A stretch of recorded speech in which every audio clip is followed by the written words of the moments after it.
Chief justice کا نسلا tower کی زمین بیچ کر الاٹیز کو معاوضے کی ادائیگی کا حکم۔ چیف جسٹس پاکستان قاضی فائز عیسیٰ کی سربراہی میں سپریم کورٹ کراچی رجسٹری میں نسلا ٹاور کے متاثرین کو معاوضہ ادائیگی سے متعلق کیس کی سماعت ہوئی، جس دوران متاثرین کے وکیل نے دلائل دیتے ہوئے کہا کہ نسلا ٹاور کے بلڈر کا انتقال ہو چکا اور تاحال معاوضہ نہیں ملا۔ عدالت نے 44 متاثرین کو معاوضہ ادائیگی کا حکم دیا تھا۔ اس پر عدالت نے کہا کہ نسلا ٹاور کے متاثرین ملکیت کے دستاویزی شواہد کے ساتھ آفیشیل اسائنی سے رابطہ کریں۔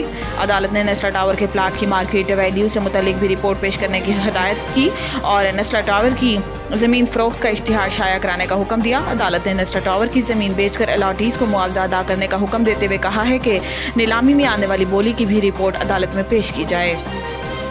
اسلام آباد میں روٹی کی قیمت میں کمی کا نوٹیفیکیشن معطل۔ جسٹس طارق محمود جہانگیری نے نان بائی ویلفیئر ایسوسی ایشن کے صدر کی درخواست پر سماعت کی۔ عدالت نے ضلعی انتظامیہ کا نان روٹی کی قیمتوں میں کمی کا نوٹیفیکیشن 6 مئی کو آئندہ سماعت تک ملتوی کر دیا۔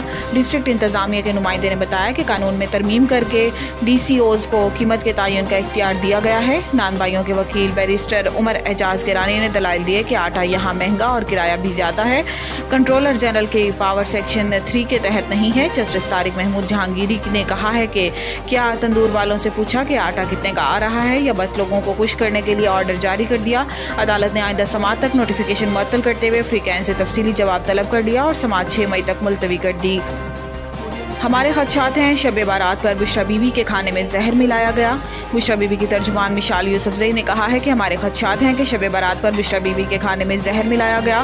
ہمیں پتہ چلا شب بارات پر بشرا بی بی کے افطار کے کھانے میں ٹوائلٹ کلینر کے 2-3 قطرے ملائے گئے۔ اس کھانے کے بعد سے بشرا بی بی کی صحت خراب ہوئی اور روز بگڑتی جا رہی ہے۔ انہوں نے کہا ہے کہ گرفتاری سے پہلے بشرا بی بی کو بلڈ پریشر اور شوگر سمیت کوئی مسئلہ نہیں تھا، گرفتاری کے بعد سے ان کی صحت خراب ہے، کچھ نہ کچھ تو ضرور ہوا ہے۔ عدالت 3 ہفتوں سے کہہ رہی تھی کہ بشرا بی بی کے میڈیکل ٹیسٹ کرائے جائیں۔ میڈیکل ٹیسٹ اس وقت کیوں نہیں ہوئے؟ کون تھا جو میڈیکل ٹیسٹ میں رکاوٹ ڈال رہا تھا؟ ان کا کہنا تھا کہ بے نظیر بھٹو یا مریم نواز کی بات ہوتی تو وہ سیاسی شخصیات ہیں۔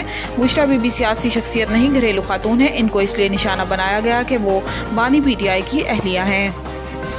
وزیر اعلیٰ بننے کے لیے خود کو ثابت کرنا پڑا، آگ کے دریا سے گزر کر پہنچی ہوں۔ وزیر اعلیٰ پنجاب مریم نواز شریف نے پولیس ٹریننگ کالج شوہوں میں لیڈی کانسٹیبل کی پاسنگ آؤٹ پریڈ کی تقریب سے خطاب کرتے ہوئے کہا ہے کہ پاس آؤٹ پریڈ میں شامل لیڈی پولیس بہت الرٹ ہے۔ خوشی ہے کہ پاکستان کے پاس اتنا زیادہ ٹیلنٹ ہے۔ آئی جی پنجاب کو ہدایت کی ہے کہ 7000 خواتین پولیس اہلکار کم ہے، ان کی تعداد میں اضافہ کیا جائے۔ وقت آئے گا جب لیڈی پولیس کی تعداد 50% سے تجاوز کر جائے گی۔ مریم نواز نے کہا ہے کہ خواتین بہت محنتی ہیں، سپر ہیومن کی طرح کام کرتی ہیں، مائیں بھی، بیٹیاں بھی ہیں، بہنیں بھی ہیں، پروفیشنل بھی ہیں۔ جتنی محنت سے خواتین کام کرتی ہیں کوئی سوچ بھی نہیں سکتا۔ خوشی ہوئی کہ اس دفعہ پولیس سورڈ آف آنر ایک نوجوان خاتون کو دی۔ ان کا کہنا تھا کہ پہلی بار پولیس یونیفارم پہنا تو احساس ہوا پولیس کی نوکری یا سی ایم کا حلف ہو بہت ہی ذمہ داری کا کام ہے۔ میرا دل میں انتقام کا جذبہ نہیں ہوتا، ظالم کو سزا دیتے ہوئے بھی تکلیف ہوتی ہے۔ نوید ٹکا شاپ منشی محلہ چوک، نیا انداز، نیا ذائقہ اور معیار ایک ساتھ۔ نوید ٹکا شاپ اپنا پیغام دیتے ہیں، ریٹ وہ جو ہر کسی کی پہنچ میں۔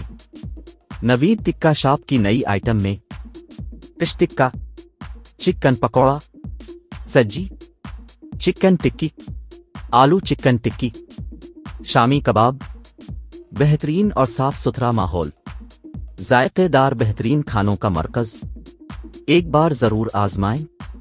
نوید ٹکا شاپ منشی محلہ چوک، مندی بہاؤدین۔